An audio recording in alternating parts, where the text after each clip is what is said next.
Good afternoon बच्चों। मैं आपको आज दोहराव कार्य ही करा रही थी मॉडल पेपर से, जिसमें मैंने गद्य साहित्य और पद्य साहित्य के इतिहास का दोहराव कार्य प्रथम मॉडल पेपर का करा दिया था। अब उसमें तीसरा प्रश्न कैसे पूछा जाएगा वो आपके सामने है। सबसे पहले मैं संकेत लिखती हूँ। संकेत है आपका मित्र का कर्तव्य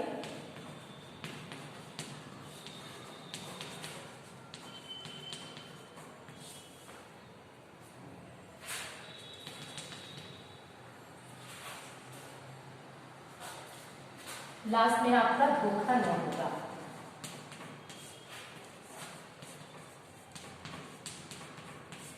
अब तीसरे प्रश्न में आपको पूछेगा गद्यांश और उस गद्यांश से संबंधित प्रश्नोत्तर होंगे, जिसमें दो गद्यखंड से गद्यांश होंगे, जिसमें से आपको एक करना होगा, जिसमें 6 नंबर के प्रश्नोत्तर पूछे जाएंगे। तो प्रथम गद्यांश जो पूछा गया है, इसका संकेत मैंने यहाँ लिखा है। ये गद्यांश मैं पढ़ती हूँ, फिर कैसे प्रश्न पूछे गए हैं, कैसे उत्तर देने हैं, मैं आपको बताऊंगी। देखिए, इस गद्यांश में मित्र का कर्तव्य इस प्रकार बताया गया है कि उच्च और महान कार्य में हर प्रकार सहायता देना, मन बढ़ाना, साहस दिलाना कि तुम अपनी निज के सामर्थ्य से बाहर काम कर जाओ। यह कर्तव्य उसी से पूरा होगा जो दृढ़ निश्चयी और दृढ़ संकल्प का होगा। इससे हमें ऐसे ही मित्रों की खोज में रहना चाहिए जिनमें हमसे अधिक आत्मबल हो। हमें उनका पल्ला उसी प्रकार पकड़ना चाहिए जिस तरह सुग्रीव ने राम का पल्ला पकड़ा था। मित्र हो तो प्रतिष्ठित और शुद्ध हृदय के हों, मृदुल और पुरुषार्थी हों। पुरुषार्थी माने श्रम करने वाले, कर्म करने वाले, शिष्ट और सत्यनिष्ठ हों, जिससे हम अपने को उनके भरोसे पर छोड़ सकें और यह विश्वास कर सकें कि उनसे किसी प्रकार का धोखा न होगा। यहाँ तक ये गद्यखंड आपका दिया है। अब इससे संबंधित जो प्रश्न पूछे गए हैं वो ये है। सबसे पहले उपयुक्त गद्यांश का लेखक कौन है। जो भी गद्यांश देगा उससे ये प्रश्न पहला आपका जरूर पूछेगा कि उपयुक्त गद्यांश का लेखक कौन है और शीर्षक का नाम लिखिए। तो शीर्षक आपको स्पष्ट हो गया कि ये मित्रता पाठ का से लिया गया है। और मित्रता पाठ के लेखक कौन है? शुक्ल युगीन श्रेष्ठ निबंधकार और आलोचक आचार्य रामचंद्र शुक्ल है। तो पहला उत्तर आप क्या लिखेंगी? प्रश्न क्या है कि उपयुक्त गद्यांश का शीर्षक और लेखक का नाम लिखिए। तो उपयुक्त गद्यांश का शीर्षक मित्रता पाठ है और लेखक का नाम आचार्य रामचंद्र शुक्ल है, जो शुक्ल युग के श्रेष्ठ निबंधकार और आलोचक के रूप में जाने जाते हैं। दूसरा प्रश्न है गद्यांश के रेखांकित अंश की व्याख्या कीजिए। इसमें रेखांकित अंश क्या है, ध्यान से सुनिए कि यह कर्तव्य उसी से पूरा होगा जो दृढ़ निश्चित और दृढ़ संकल्प का हो। इससे हमें ऐसे ही मित्रों की खोज में रहना चाहिए जिनमें हमसे अधिक आत्मबल हो। अब देखिए इसमें लेखक कहना क्या चाहता है। इस पंक्ति में लेखक हमें यह बताना चाहता है कि हर पल, जैसे छात्रावास में हर व्यक्ति को मित्र बनाने की धुन सवार रहती है, लेकिन मित्र बनाने से पहले हमें किन बातों पर ध्यान देना है, इस बात पर लेखक ने प्रकाश डाला है कि मित्र बनाने से पहले हमें यह ध्यान देना है कि वो दृढ़ निश्चय वाला हो और सत्य संकल्प वाला हो, यानी उसके अंदर दृढ़ निश्चय करने की क्षमता हो, सत्य संकल्प करने वाला प्राणी हो, जो हमें भी हर परिस्थिति में साहस दिला सके, हमें हर कार्य को करने के लिए प्रोत्साहित कर सके। किसी भी परिस्थिति में यदि हम विचलित होते हैं तो हमें विचलित होने से रोक सके। तो दृढ़ चित्त वाले और सत्य संकल्प करने वाले मित्र को ही हमें खोजना चाहिए, क्योंकि ऐसे मित्र ही हर पल हमारे अंदर सामर्थ्य से भी अधिक कार्य करने की शक्ति उत्पन्न कराने की क्षमता रखते हैं। किंतु ऐसे मित्र सरलता से मिलते नहीं हैं। ऐसा कार्य वही व्यक्ति कर सकता है जिसका मन शक्तिशाली हो और जो स्वभाव से दृढ़ निश्चयी हो। तो शक्तिशाली मन और सत्य मार्ग पर चलने वाला व्यक्ति ही संकट आने पर भी मित्रों की हर पल सहायता करता है। दूसरा प्रश्न है कि हमें कैसे मित्रों की खोज में रहना चाहिए। इसका भी देखिए उत्तर स्पष्ट इसी गद्यांश में है कि हमें ऐसे मित्रों की खोज करनी चाहिए जो आत्मबली हो, स्वभाव से दृढ़ निश्चयी हो, सत्य मार्ग का अनुसरण करने वाले हों। ऐसे व्यक्ति ही कपट, सभ्य, परिश्रमी और सत्यनिष्ठ होते हैं। इसी से अगला प्रश्न है कि मित्र का कर्तव्य कैसा होना चाहिए। तो देखिए इसमें मित्र का कर्तव्य बताया गया है कि ऐसा मित्र जिसका, इसमें अच्छे मित्र के कर्तव्य के बारे में बताया है। प्रश्न पूछा है कि अच्छे मित्र का कर्तव्य कैसा होना चाहिए। तो अच्छे मित्र का कर्तव्य यह है जिसका माने उसके अंदर क्या क्या चीजें होनी चाहिए। जिसका समाज में सम्मान हो, सत्यनिष्ठा रखने वाला हो, निष्कपट हो, सभ्य हो और कभी भी अपने मित्र को धोखा देने वाला न हो। ये अच्छे मित्र के कर्तव्य बताए गए हैं। इसी में एक दूसरा गद्यांश है, क्योंकि दो गद्यांश देता है, दो में से किसी एक की व्याख्या करनी होती है। अगला गद्यांश है जिसको मैं यहाँ लिख देती हूँ संकेत।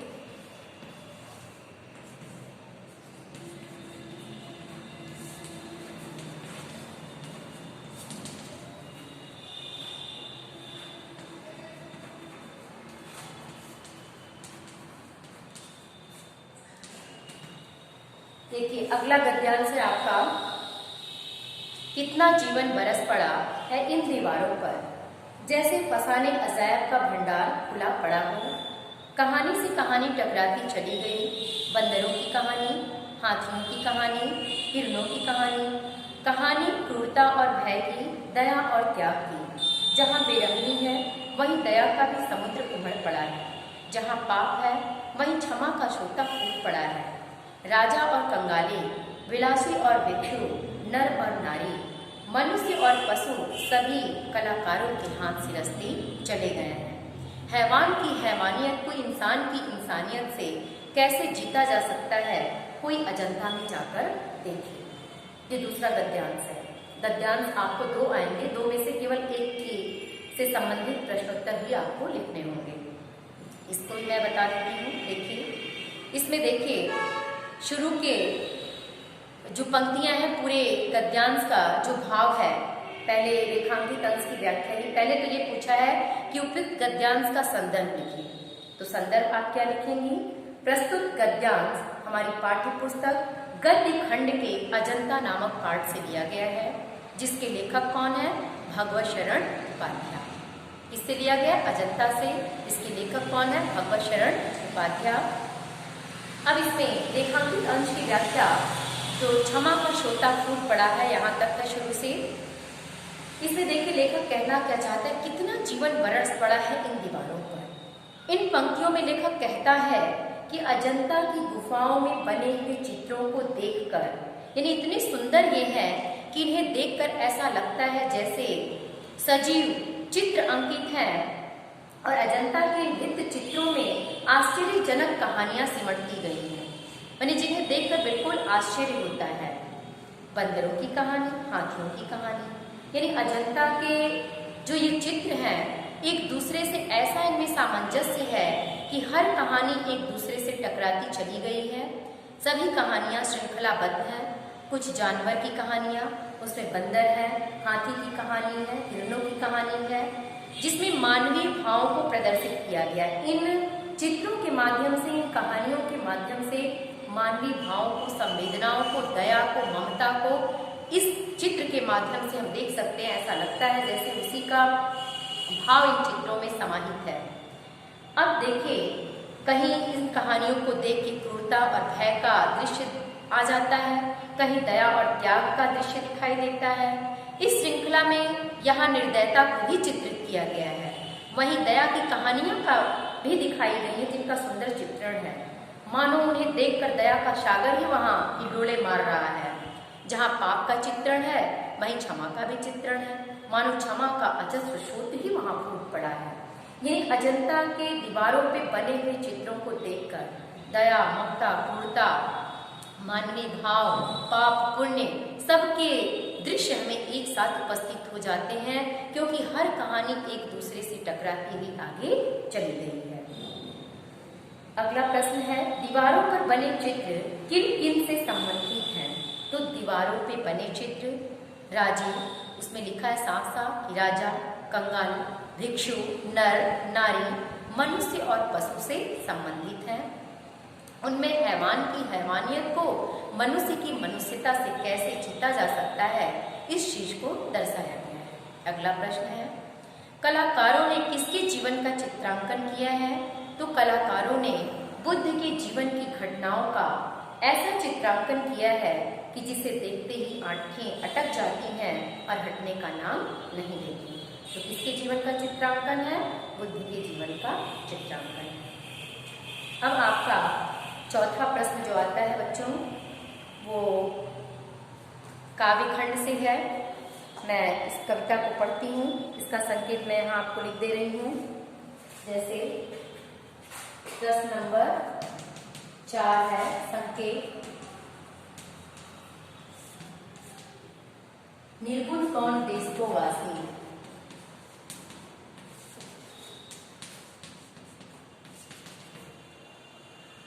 सबैमति नासी।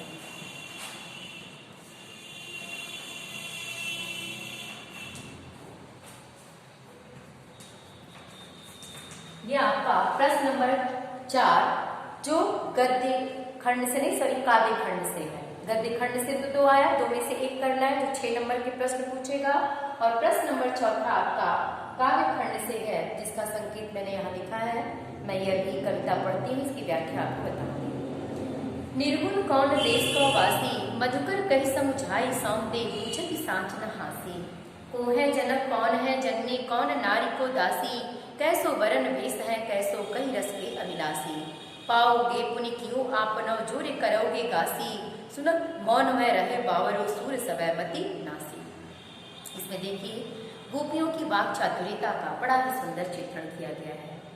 ये सबसे पहले आपको प्रसंग लिखना होगा कभी भी, क्योंकि इससे प्रश्न उत्तर नहीं आएगा। आपको पद्य खंड से जो पूछा जाएगा उसकी व्याख्या लिखनी होगी संदर्भ सहित, और काव्यगत सौंदर्य भी लिखना होगा। तो अब इसमें देखिए कब का वर्णन है ये आपको जानना है। जब उद्धव निर्गुण निराकार ब्रह्म का प्रसंग, आपको सबसे पहले क्या लिखेंगे? प्रसंग लिखेंगे, सॉरी सबसे पहले तो संदर्भ लिखेंगे।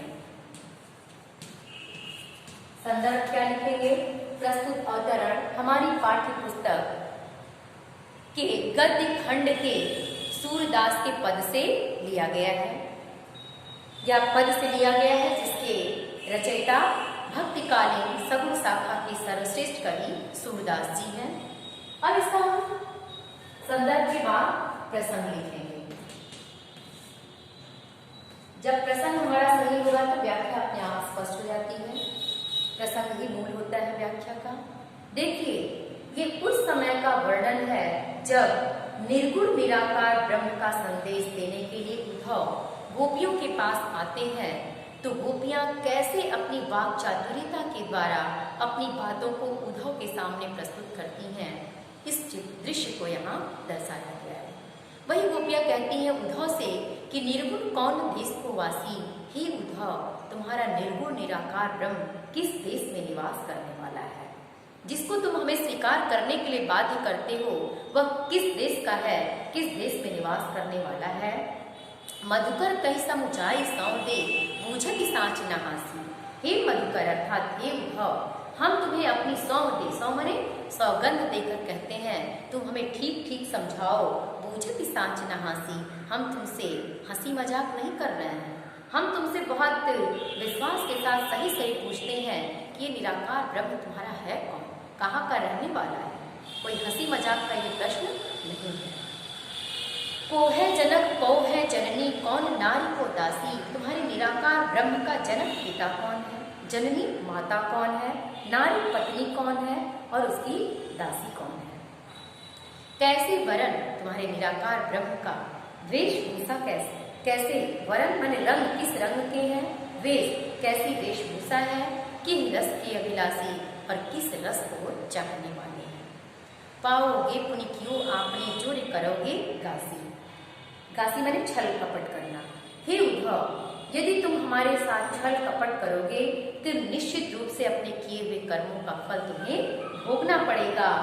इस तरह से जब गोपियां उद्धव के सामने अपनी बातों को प्रकट करती हैं तो गोपियों की बातों को सुनत मौन वे रहो बावरे सूर सबे मतिनासी। सूरदास जी कहते हैं कि गोपियों की इस बात को सुनकर रहे बावरो माने पागल हो जाना। सूरदास जी कहते हैं कि गोपियों की इस तरह की बात को सुनकर उद्धव लगता है बावरे माने पागल हो जाते हैं। सूर सबे मतिनासी। सूरदास जी कहते हैं ऐसा लगता है जैसे उद्धव की सारी बुद्धि ही पूरी तरह से नष्ट हो गई हो। अब गोपियों के सामने कुछ कहने बोलने में अब अपने आप को समर्थ महसूस नहीं करते। तो ये बच्चों आपका प्रश्न नंबर 4 से काव्य से व्याख्या था। काव्य से भी आपको 2 ही व्याख्या पूछेगा जिसमें से आपको एक करना होगा। तो अभी मैं आपको इसके बारे में और बता लेती हूँ। क्या है दूसरी व्याख्या? अब देखिए, अब संदर्भ लिखी, प्रसंग लिखी। अब संदर्भ और प्रसंग के बाद इसका काव्यगत सौंदर्य पूछेगा।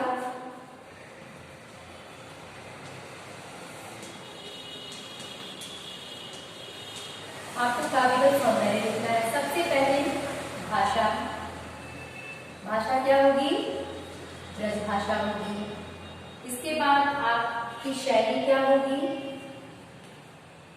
सॉरी, पहले पद, छंद क्या है? ये आपका गीत पद है, गाने योगी है। फिर तीसरा आपका है मुक्त शैली, मुक्तक शैली ही में पूरा सूरदास ने लिखा है।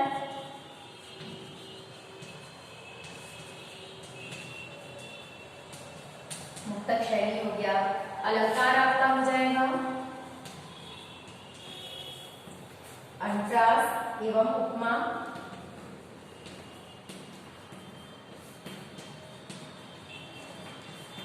अब आपका बचा रस। रस की यहाँ देखिए, गोपियों के मन में कृष्ण के प्रति श्रद्धा भाव है, इसलिए यहाँ भक्ति रस भी हो जाएगा। रस आपका हो गया भक्ति। शब्द शक्ति भी यहाँ लक्षणा है, लक्षणा शब्द शक्ति हो जाएगा। तो इस तरह से आपका ये पद आपका पूरा हुआ। अब दूसरा पद इसमें 2 खंड के रूप में पूछा है। दूसरा पद भी देख लीजिए। इसका हम लिख देते हैं संकेत।